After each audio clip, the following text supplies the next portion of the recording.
Today we're going to be taking a look at the new Khadas Edge 2, and I can tell you up front that it's one of the fastest SBCs that I've tried out, which is made more impressive by its really compact design and power efficiency.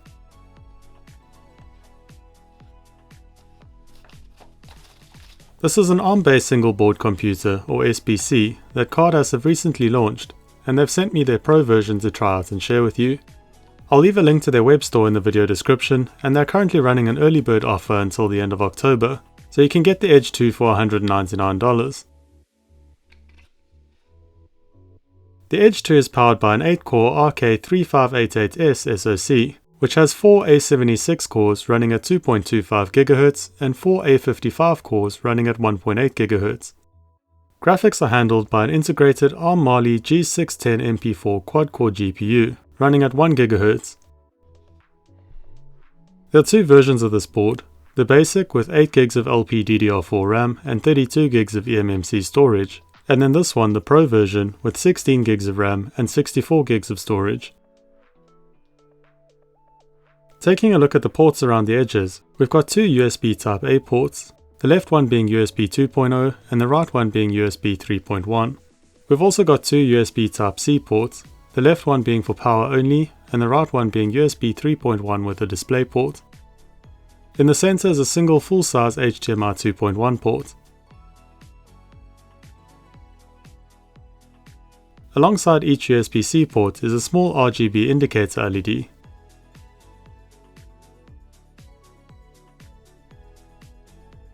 On the side of the board we got three buttons, a power button, a function button and a reset button. We've got three CSI camera connectors along the back, and then you may have noticed there's no Ethernet port, which is a little disappointing, although the board does have Wi-Fi 6 and Bluetooth 5.2, and you could also just add a USB Ethernet dongle. And then we've also got a PWM fan header that we can plug their fan and heatsink into, and we'll take a look at that shortly. Along the bottom are two I/O ports with interfaces like I2C, SPI, UART and PWM outputs. Basically what you would have had if the Edge 2 had a set of GPIO pins. And then alongside this is two DSI display connectors. Although you've still technically got the I/O ports, they're far less accessible than on a board like the Vim series. So this board seems to be primarily designed to be something like a media player or a low power network device like a file server or Docker server. There are also some other features like dual microphones and then a real-time clock with battery backup. Khadas also sent me an active cooling kit along with the board. This is sold separately to the board for $25. From their website it looks like they're working on a version that'll be sold in a really cool looking case and will include the cooling kit with it, but that version's only going to start shipping in December.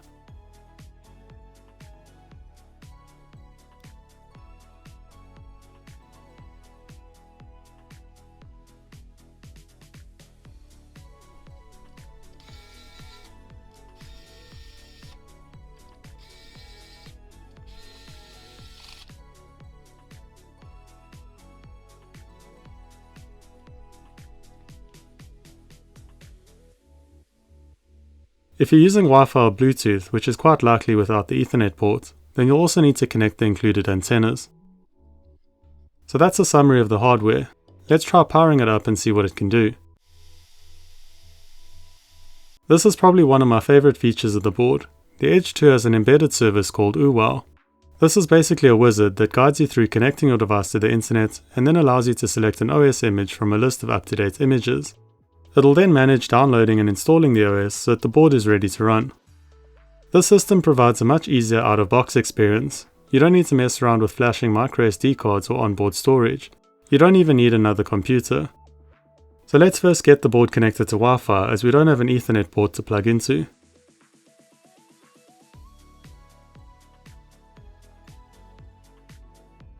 Next we can select our installation image. I'm going to install the Ubuntu 22.4 image, which was last updated a couple of days ago. Now we just let UWOW do its thing. It'll first download the image and it'll then give you a prompt to install it. Once it's installed, it'll ask you to reboot your Edge 2 and will then boot into your operating system. You can also access UWOW again to flash a different image by using the function buttons on the side of the board. If we go to About, we can see that we got 16 gigs of RAM and 64 gigs of eMMC storage. The processor doesn't show up and the graphics are unknown. We're running Ubuntu 22.4, 64-bit, GNOME version 42.4, and we're running Wayland. Next, let's take a look at opening the web browser and playing back a YouTube video. But first, let's check what resolution our display is running at. We're going to try 1080p first, and we'll then try 4K. So the monitor's set to 1080, now let's open up our browser. You'll notice how quickly this board loads up the browser and web pages. I'm not speeding anything up here, this is all playing back in real time.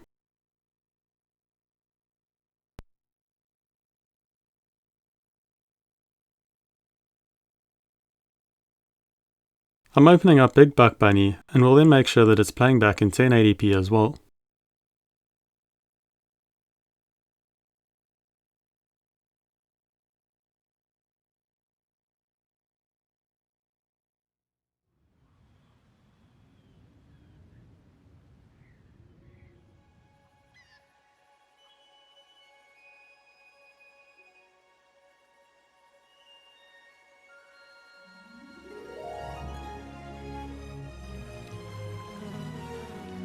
Let's open that up to full screen.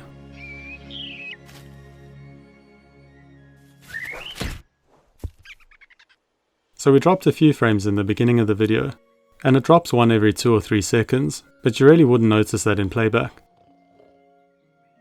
Playback's really smooth and there isn't any stuttering. I'd say this is a really usable video stream at 1080p and 60 frames per second. Next I'm going to switch the monitor to 4K and see what playback looks like at a higher resolution.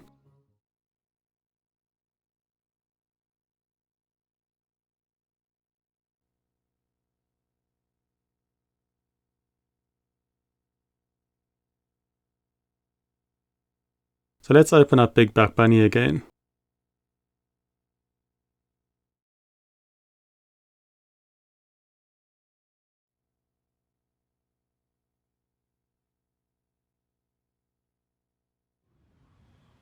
Then let's set playback to 4K as well.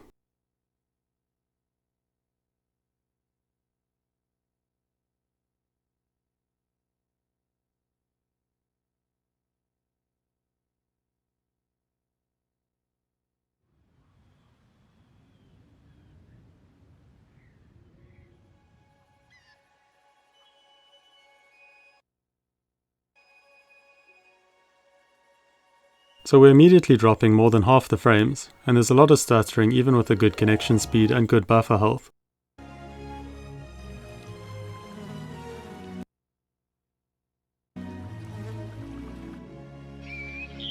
So 4K playback at 60 frames per second from YouTube through a browser isn't really usable.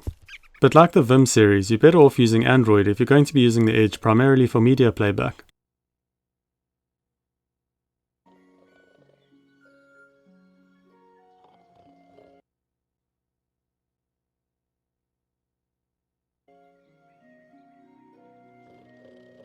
Running videos in the browser doesn't seem to use the GPU, but playing games certainly does. I've installed this game called Super Tux Kart to try out.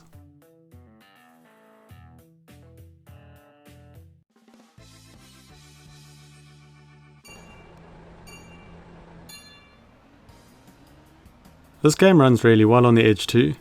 We consistently get a little over 100 frames per second and it runs smoothly with no lag or stuttering.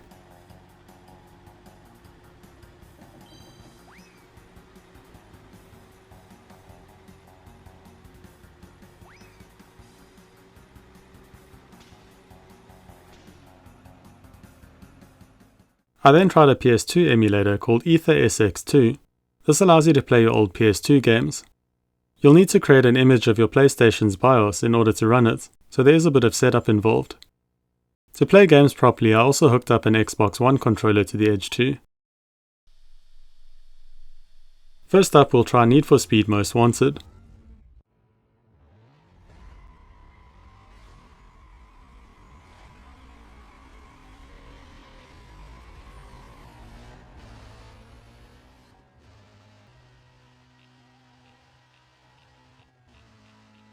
This emulation is what impressed me most on the Edge 2. There's a lot going on here. We've got other cars on the road, trees in the background, textures and shadows, and the Edge 2 handles the game really well. I actually landed up playing this game a little too much, bringing back some good old memories. I then also tried GTA, and that played well even with the higher speed scenes like driving a car. I struggled a bit in the beginning with the controller being an Xbox controller on a PS2 game with PS2 button prompts, but I eventually got the hang of it. So the Edge 2 is a great choice if you're interested in running emulation software. I'd actually like to see if I can mount the Edge 2 along with the display onto my Xbox controller as some sort of portable gaming platform, or maybe I should rather try and get an old PS2 controller working for that.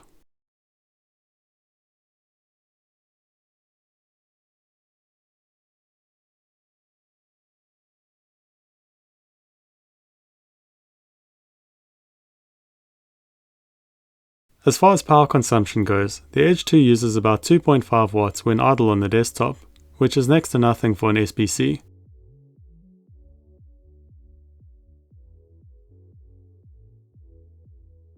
This goes up to about 6 watts when streaming video, and when playing games and we're using the GPU as well, power consumption goes up to around 10 watts. The fan has PWM speed control, and that's managed through an app.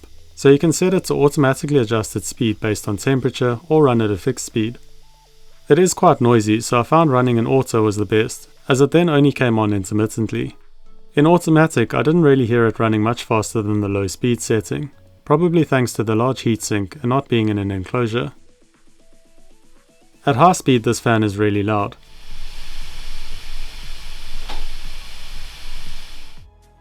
The Edge 2 is really starting to blur the lines between a low-power single-board computer and a full-size PC. If you used this board for a couple of hours doing general day-to-day tasks, you'd probably be surprised to find out you were working on an SBC. It's really that fast and responsive.